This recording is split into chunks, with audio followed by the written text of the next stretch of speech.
was a dentist, but I was in a car accident in 1994. I had really changed my life. I was not a happy camper at all, and now I thank God for that accident. I was miserable for a couple years. Herniated disc in my neck, lower back. I've had 2 total knee surgeries. But God gave me something that I really love doing.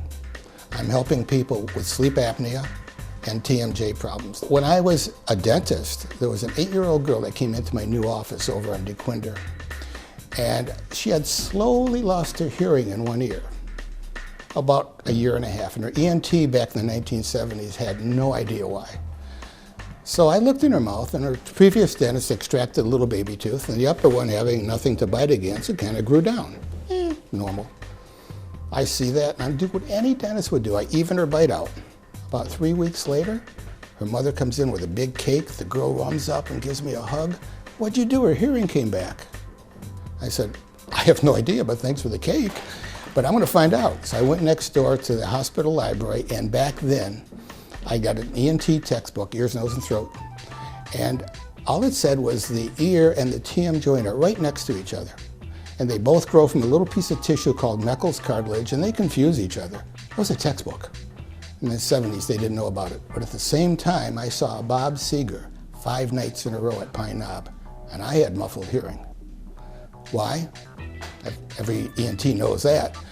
The eardrum is called the tensor tympani. The tensor tympani is a muscle that attaches to the tympanic membrane of the eardrum, and it pulls on it to protect it from loud noises, which is why I had muffled hearing, and that's why that little girl had muffled hearing.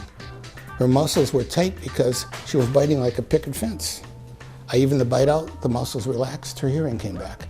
That opened up a whole new field for me, and that's what I'm doing now. Well, just recently, last month, I was asked to lecture to the Michigan State Osteopathic Medical Association up in a nice city, Traverse City.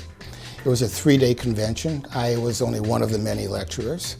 So I hung out and listened to all the other ones. And you can never stop learning. What's my proudest moment? It's continuing. I'm always going to be proud of learning something new. I have 12 different apps on my computer. Anything published in the world on internal medicine, cardiology, oncology, anything, I see it the day it's published or the week it's published. And I look at the titles, some of which have no bearing on what I do, and some of them do. So I open them up and I keep studying. My wife says, "Isn't that boring?" No, it's fun. It's not that I don't read novels and have fun too, but it continues to be fun. So I'm proud of it every single day. I love learning, and when you teach, you better stay on top of it. You have a lot of little anecdotes to throw in. It makes your lecture better, and I feel better when I'm lecturing where people are listening. You know, I'm lecturing on sleep. I don't want to put them to sleep. I want them to feel good about it and understand it.